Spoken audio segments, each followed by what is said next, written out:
Thank you for joining Wars of the Rosies as we continue with part 18, The Persecutions of Freemasonry, from Book the First of the Mystic Tie by Albert G. Mackey. Part 18, The Persecutions of Freemasonry. Freemasonry, like everything good and true, has been subjected not only to the suspicions of the narrow-minded, the false accusations of the unworthy, and the misinterpretations of the ignorant, but to the more active and cruel persecutions of the bigoted. Like religion, it has had its martyrs, and has vindicated its truth and its purity by the sufferings and devotion of its disciples.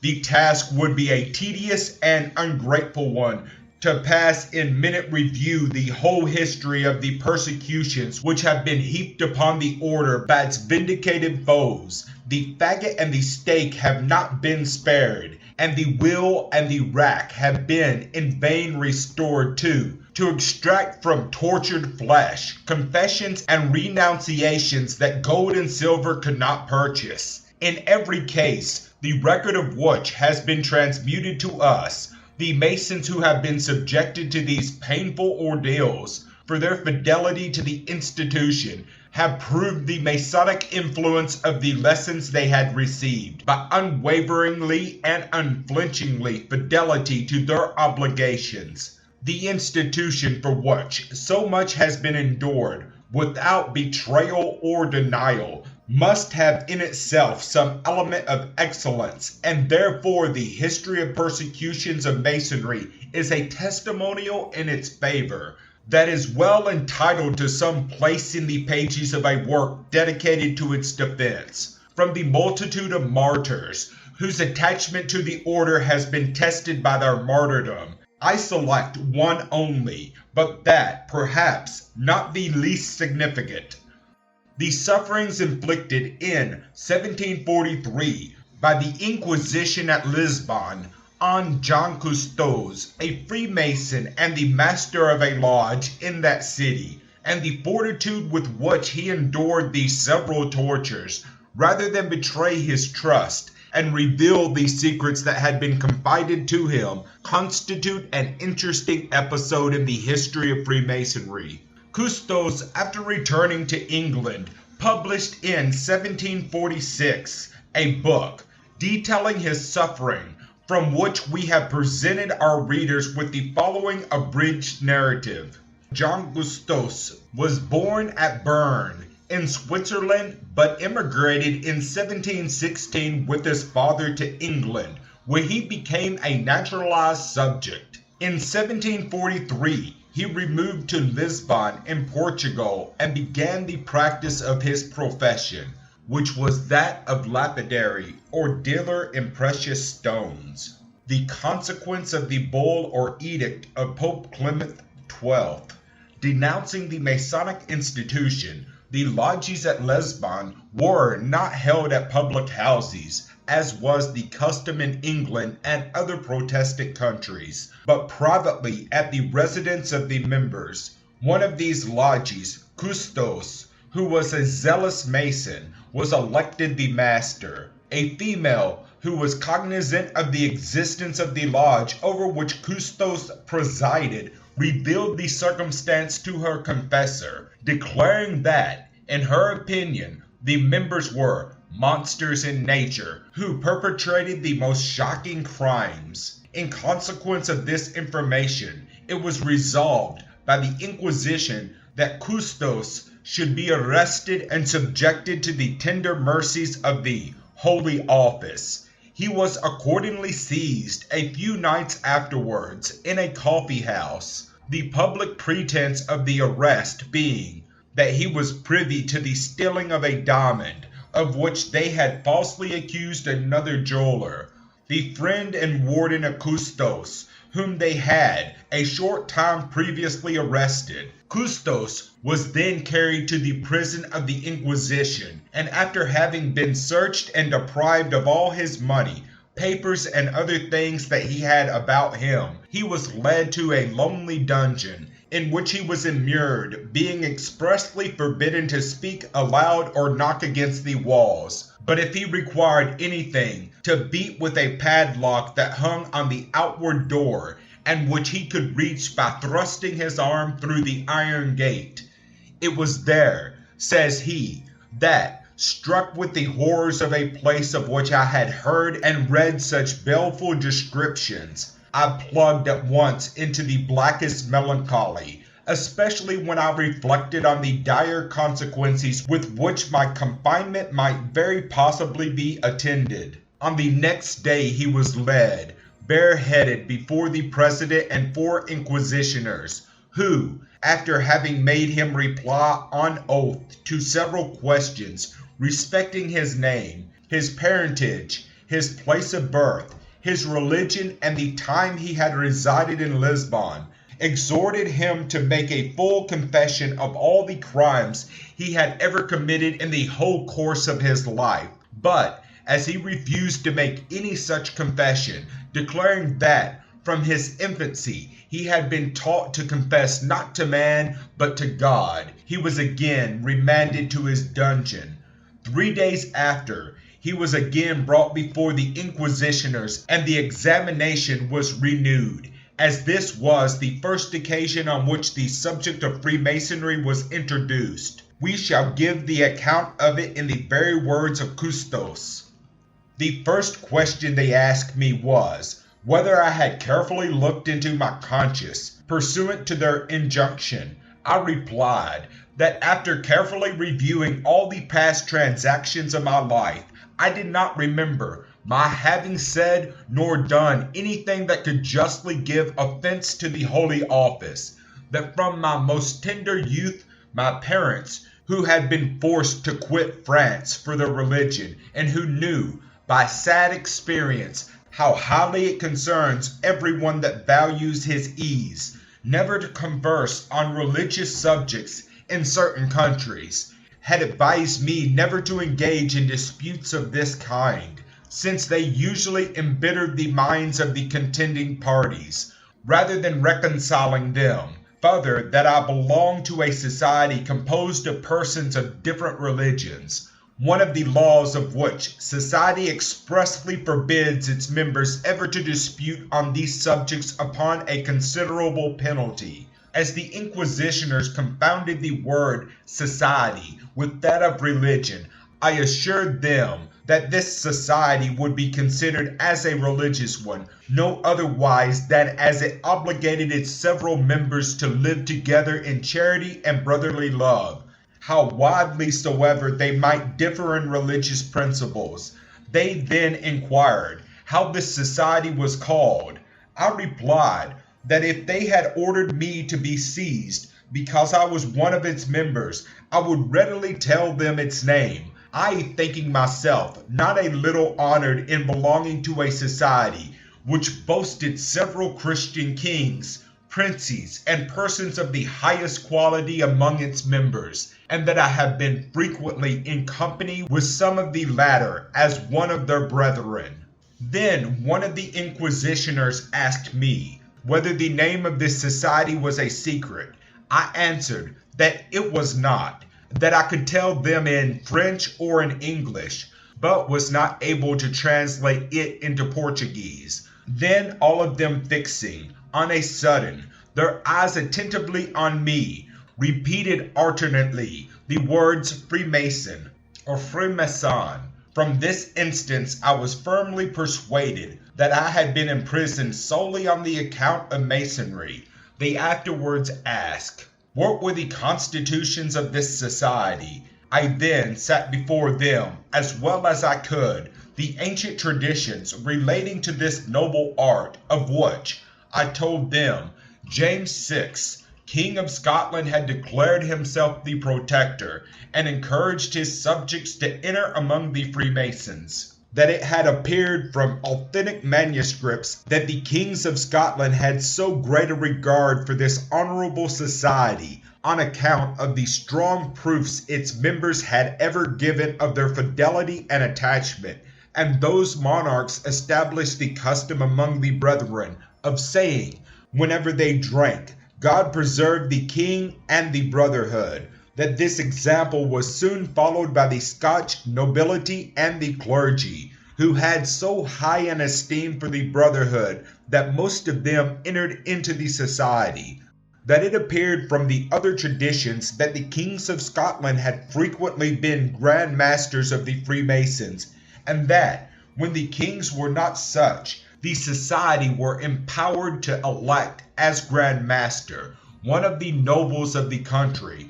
who had a pension from the sovereign, and received at his election a gift from every Freemason in Scotland.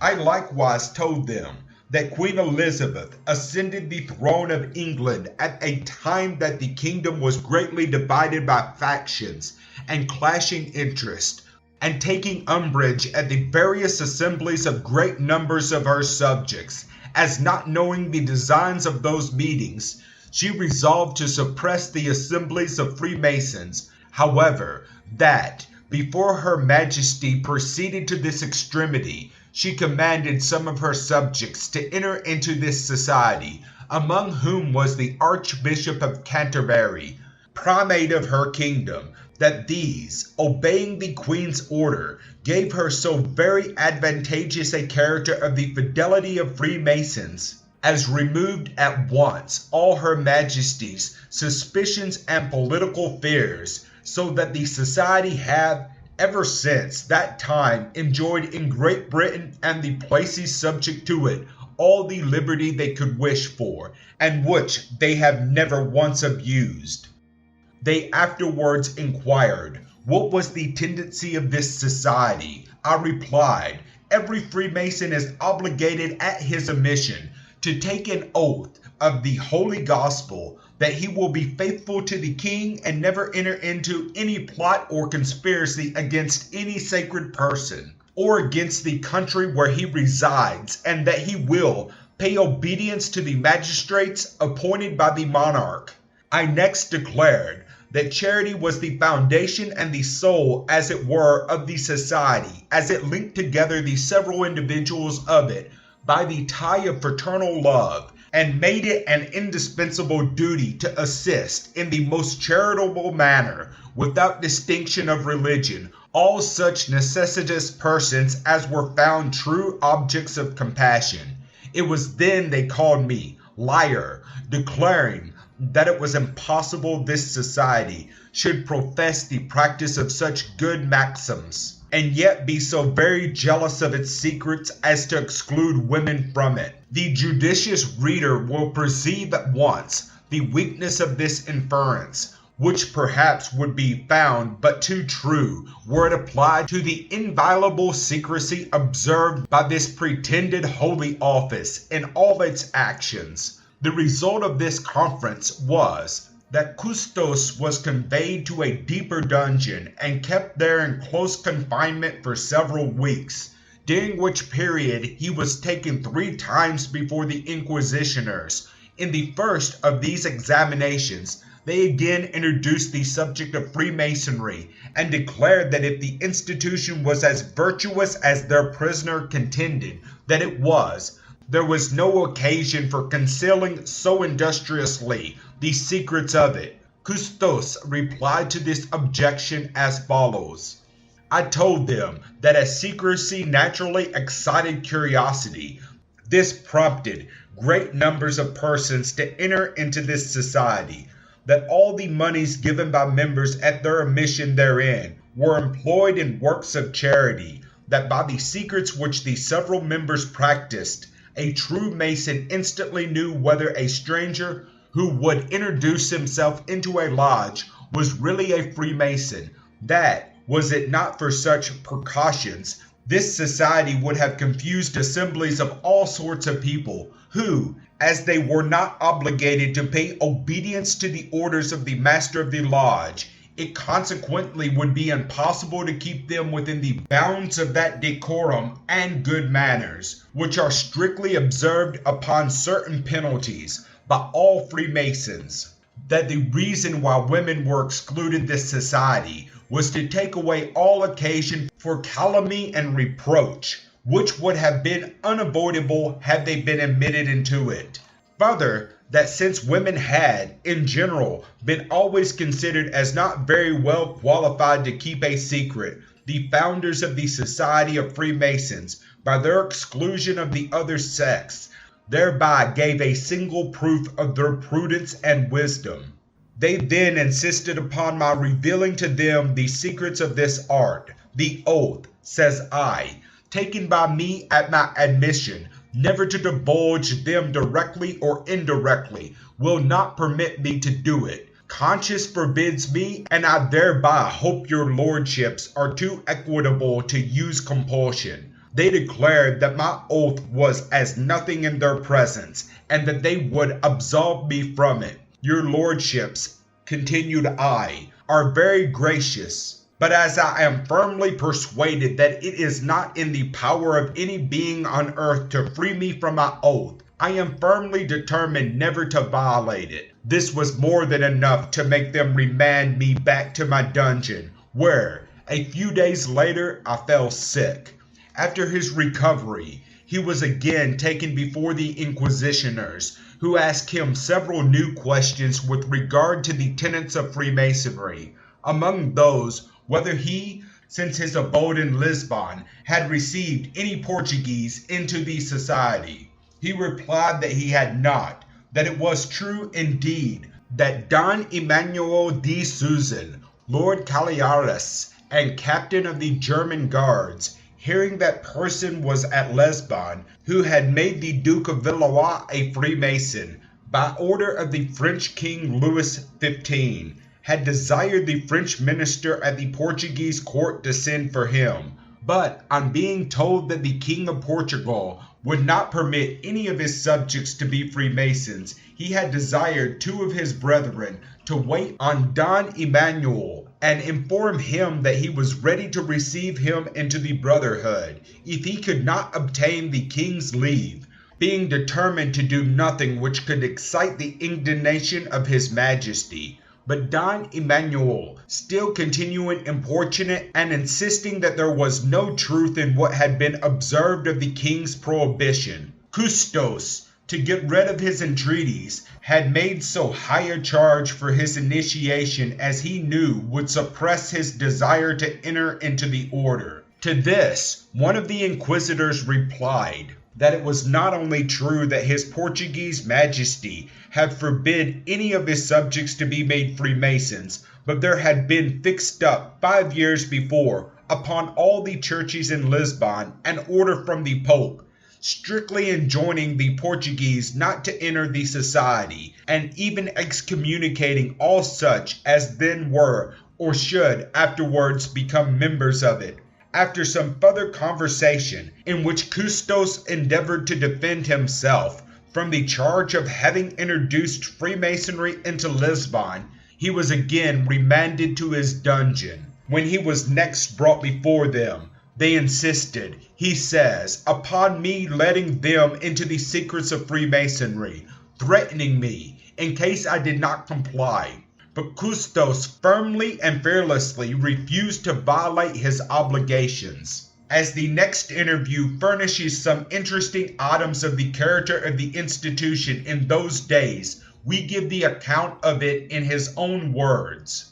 Appearing again before them, they did not once mention the secrets of Masonry, but took notice that I, in one of my examinations, had said that it was a duty incumbent of Freemasons to assist the needy, upon which they asked whether I had ever relieved a poor object. I named to them a lying-in woman, a Romanist, who, being reduced to the extremities of misery, and hearing that the Freemasons were very liberal of their alms, she addressed herself to me, and I gave her a moidore. I added that the convent of the Franciscans having been burnt down, the fathers made a gathering, and I gave them, upon the exchange, 3/4 of a moidore. I declared further that a poor Roman Catholic, who had a large family and could get no work, being in the utmost distress, had been recommended to me by some Freemasons with a request that we would make a purse among ourselves in order to set him up again,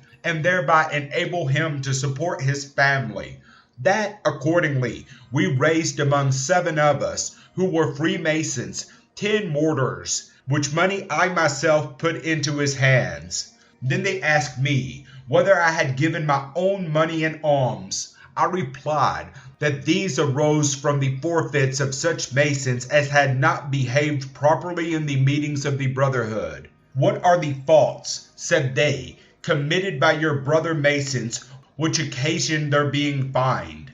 Those, said I, who take the name of God in vain, pay the quarter of a mordor, such as utter any other oaths, or pronounce obscene words, forfeit a new crusade. All who are turbulent or refuse to obey the orders of the master of the lodge are likewise fined. They remanded me back to my dungeon, having first inquired the name and habitation of the several persons hinted at a little higher, on which occasion I assured them that the last mentioned was not a Mason, and that the brethren assisted indiscriminately all sorts of people, provided they were real objects of charity. At the next interview, the inquisitioners did not allude to the subject of Freemasonry, but at the succeeding one, the heads of the charge or indictment, as it may be called, which had been preferred against him, were read to him by the proctor of the Inquisition. Coustos gives them as follows: that I had infringed the Pope's order by belonging to the sect of Freemasons, this sect being a horrid compound of sacrilege, sodomy, and many other abominable crimes, of which the inviolable secrecy observed therein, and the exclusion of women, were but to manifest indications, a circumstance that gave the highest offense to the whole kingdom. And the said Coustos, having refused to discover to the inquisitioners the true tendency and the design of the meetings of Freemasons, and persisting, on the contrary, in asserting that Freemasonry was good in itself, wherefore the proctor of the Inquisition requires that the said prisoner may be persecuted with the utmost rigor, and for this purpose desires the court would exert its whole authority and even proceed to tortures, to extort from him a confession, viz., that the several articles of which he stands accused are true. Having refused to sign this paper, he was again immured in his lonely dungeon for 6 weeks, and at the end of that period, being recalled before the inquisitioners, he made the following eloquent defense of the institution of Freemasonry, which being, perhaps, the earliest on record, we present in his own plain but nervous style.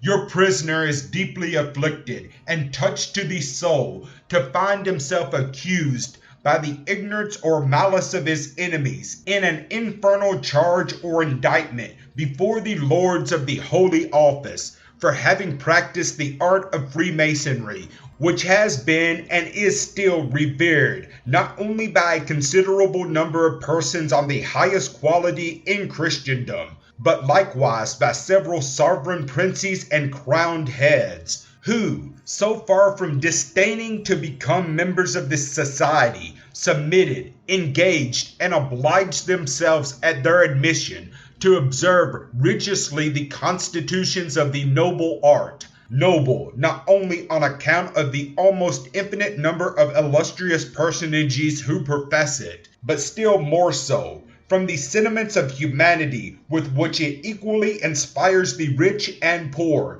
the nobleman and artificer, the prince and subject. For these, when meet together, are upon a level as to rank, are all brethren and conspicuous only for their superiority in virtue. In fine, this art is noble, from the charity which the Society of Freemasons professedly exercises, and from the fraternal love with which it strongly binds and cements together the several individuals who compose it, without any distinction as to religion or birth. Your prisoner thinks it very hard to find himself thus become the victim of this tribunal, merely because he belongs to so venerable a society. The rank and exalted dignity of many who have been and still are members thereof should be considered as faithful and speaking witnesses, now pleading in his defense, as well as in that of the brotherhood so unjustly accused.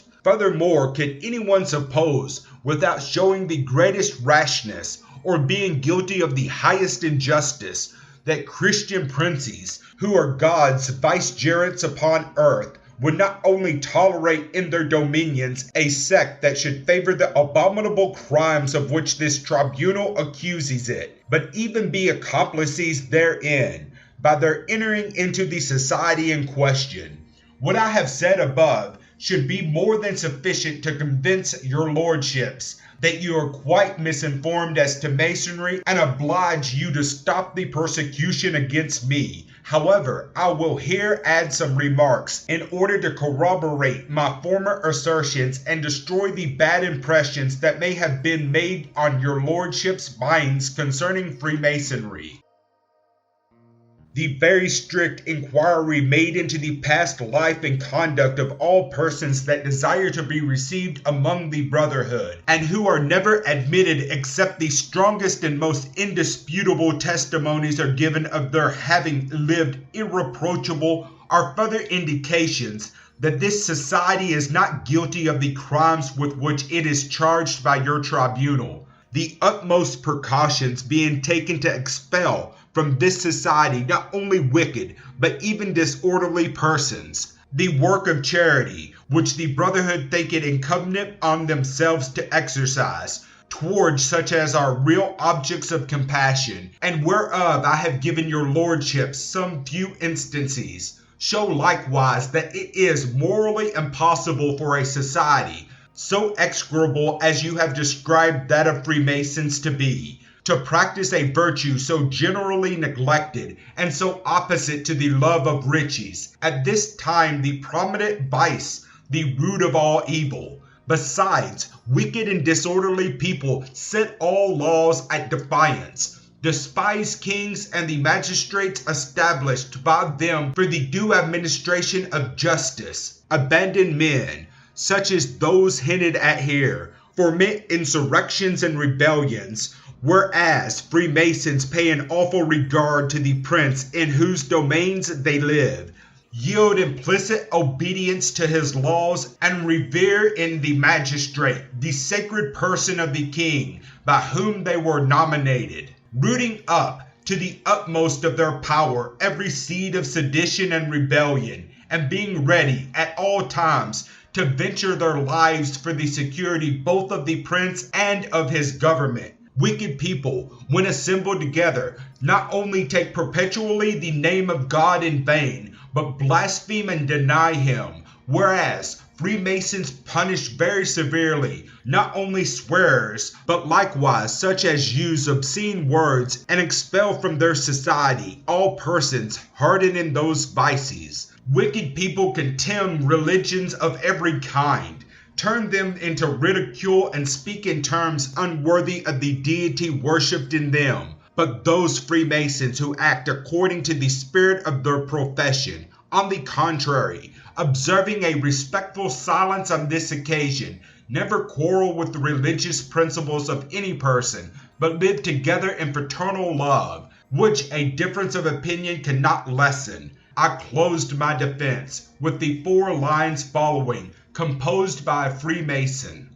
Through trackless paths each brother strays, and nothing selfish can entice. Now temples we to virtue rise, now dungeons sink, fit place for vice. To which I might have added, but here the opposite is found. Injustice reigns and killing dread. In rankling chains bright virtues bound, and vice with triumph lifts its head. Such, my lords, are our true and genuine secrets. I now wait with all possible resignation for whatever you shall think proper to decree, but still hope from your equality and justice that you will not pass sentence upon me as though I was guilty of the crimes mentioned in the indictment upon the vain pretense that inviolable secrecy can be observed in such things only as are of a criminal nature. Strong in the eloquence of truth as was this defense, it fell upon stolid ears. A few days afterwards, he was informed that, in consequence of his refusing to tell the truth, or, as he very justly interprets it, in consequence of his refusing to discover the secrets of Freemasonry, he was sentenced to suffer the tortures of the Holy Office. Of what these tortures were, some idea may be formed from the following description given by Coustos. I was instantly conveyed to the torture room, built in form of a square tower, where no light appeared but what 2 candles gave, and to prevent the dreadful cries and shocking groans of the unhappy victims of reaching the ears of the other prisoners, the doors are lined with a sort of quilt. The reader will naturally suppose that I must be seized with horror when, at my entering this infernal place, I saw myself, on a sudden, surrounded by 6 wretches who, after preparing the tortures, stripped me naked, all to linen drawers, when, laying me on my back, they began to lay hold of every part of my body. First, they put round my neck an iron collar, which was fastened to the scaffold. They then fixed a ring to each foot, and this being done, they stretched my limbs with all their might. They next wound 2 ropes round each arm, and 2 round each thigh, which ropes passed under the scaffold through holes made for that purpose, and were all drawn tight at the same time by 4 men upon a signal made for this purpose. The reader will believe that my pains must be intolerable when I solemnly declare that these ropes, which were of the size of one's little finger, pierced through my flesh quite to the bone, making the blood gush out at the 8 different places that were thus bound. As I persisted in refusing to discover any more than what has been seen in the interrogations above, the ropes were thus drawn together 4 different times. At my side stood a physician and a surgeon, who often felt my temples, to judge the danger I might be in, by which means my tortures were suspended at intervals, that I might have an opportunity of recovering myself a little. Whilst I was thus suffering, they were so barbarously unjust as to declare that, were I to die under the torture, I should be guilty, by my obstinacy, of self-murder. In fine, the last time the ropes were drawn tight, I grew so exceedingly weak, occasioned by the blood circulation being stopped, at the pains I endured, that I fainted quite away, insomuch that I was carried back to my dungeon without perceiving it. These barbarians, finding that the tortures above described could not extort any further discovery from me, but that, the more they made me suffer, the more fervently I addressed my supplications for patience to heaven, they were so inhuman 6 weeks after as to expose me to another kind of torture, more grievous, if possible, than the former. They made me stretch my arms in such a manner that the palms of my hands were turned outward, when, by the help of a rope that was fastened them together at the wrist, and which they turned by an engine, they drew them gently nearer to one another behind, in such a manner that the back of each hand touched, and stood exactly parallel one to another, whereby both my shoulders were dislocated, and a considerable quantity of blood issued from my mouth. This torture was repeated thrice, after which I was again taken to my dungeon, and put into the hands of physicians and surgeons, who, in setting my bones, put me to exquisite pain. 2 months after, being a little recovered, I was again conveyed to the torture room, and there made to undergo another kind of punishment twice. The reader may judge of its horror from the following description thereof. The torturers turned twice around my body a thick iron chain, which, crossing upon my stomach, terminated afterwards at my wrist. They next set my back against a thick board, at each extremity whereof was a pulley, through which there ran a rope that catched the end of the chains at my wrist. The tormentors then stretched these ropes, by means of a roller, pressed or bruised my stomach in proportion as the means were drawn tighter. They tortured me on this occasion to such a degree that my wrists and shoulders were put out of joint. The surgeons, however, sat them presently after, but the barbarians, not yet having satiated their cruelty, made me undergo this torture a second time, that I did with fresh pains, though with equal consistency and resolution. I was then remanded back to my dungeon, attended by the surgeons who dressed my bruises, and here I continued until auto de fe, or jail delivery. On that occasion, he was sentenced to work at the galleys for 4 years. Soon, however, after he had commenced the degrading occupation of a galley slave, the injuries which he had received during his inquisitorial tortures having so much impaired his health that he was unable to undergo the toils to which he had been condemned, he was sent to the infirmary, where he remained until October 1744, when he was released upon the demand of the British minister as a subject of the King of England. He was, however, ordered to leave the country. This, it may be supposed, he gladly did, and repaired to London, where he published the account of his sufferings in a book, to which we are indebted for the narrative we have thus given to our readers. Such a narrative is well worthy of a place in our pages. For although John Coustos has not, by his literary researches, added anything to the learning or science of our order, yet, by his fortitude and fidelity under the severest sufferings, inflicted to extort from him a knowledge he was bound to conceal, he has shown that Freemasonry makes no idle boast in declaring that its secrets are locked up in the depository of faithful breast. Thank you for watching, and please don't forget to share, like, subscribe, and comment. And if you can, please consider donating to Wars of the Rosies. Links to PayPal and Patreon are in the description. Thank you so very much.